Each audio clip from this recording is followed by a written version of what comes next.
uma dúvida do que propriamente uma contribuição. É em relação às áreas funcionais do entorno das estações, se já tem alguma definição de abrangência, e como é que elas vão funcionar, porque principalmente em Campinas, em relação ao aeroporto, o centro da cidade, e gostaríamos de um esclarecimento.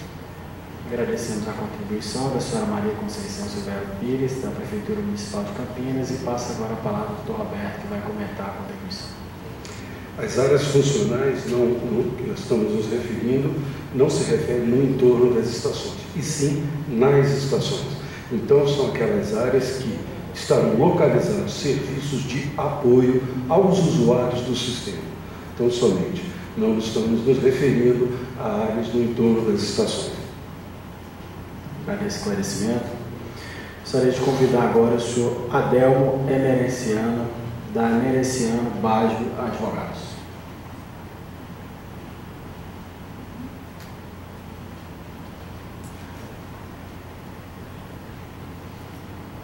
Bom dia, eu sou Roberto Emerenciano, vou falar pelo Adelmo, que teve que se ausentar. São duas questões, uma de uma pergunta e uma sugestão. A pergunta é que no modelo da oferta do leilão, leva em consideração o valor da outorga e uma fórmula com o valor estimado dos custos dos investimentos, das pontes, viadutos, etc.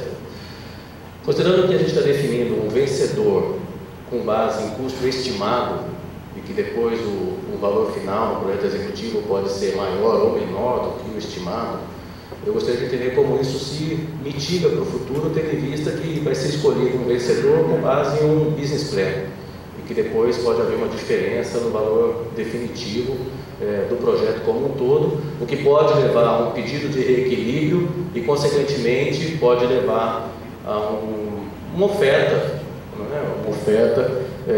estimada que não componha todos os custos necessários e, com isso, seja o lance vencedor e leve depois o poder concedente a já ter que rever o preço logo em seguida, em função de divergência entre o estimado e o real. Essa é uma pergunta. Posso fazer a segunda contribuição? Então, por favor. Em relação aos indicadores de desempenho do sistema do TAV, eu queria deixar uma sugestão que se inclua algum tipo de análise do acesso às estações, no sentido da facilidade da mobilidade urbana. Porque hoje é um problema muito sério a gente chegar nos destinos. A estação pode ser ótima, o trem pontual, tudo maravilhoso, mas a gente não consegue chegar por acesso, por entorno, por falta de estacionamento, por o conjunto não funcionar. A estação é eficiente, mas a mobilidade é um problema muito sério, que isso fosse um indicador de desempenho. Essas perguntas, obrigado. Agradecemos a contribuição da Emerenciano Baggio Advogados. Passa a palavra agora ao Dr. Roberto, que vai comentar as contribuições.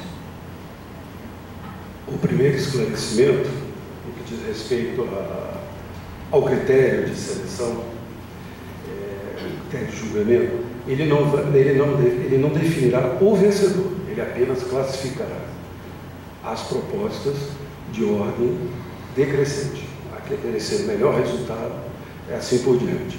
E aquele que apresentar o melhor resultado, em termos dessa nota final, que estabelece uma relação entre essas duas variáveis, terá a sua proposta avaliada do ponto de vista de atendimento aos requisitos do edital, do ponto de vista da compatibilidade técnica e da mesma forma quanto à execuibilidade do que ele está propondo.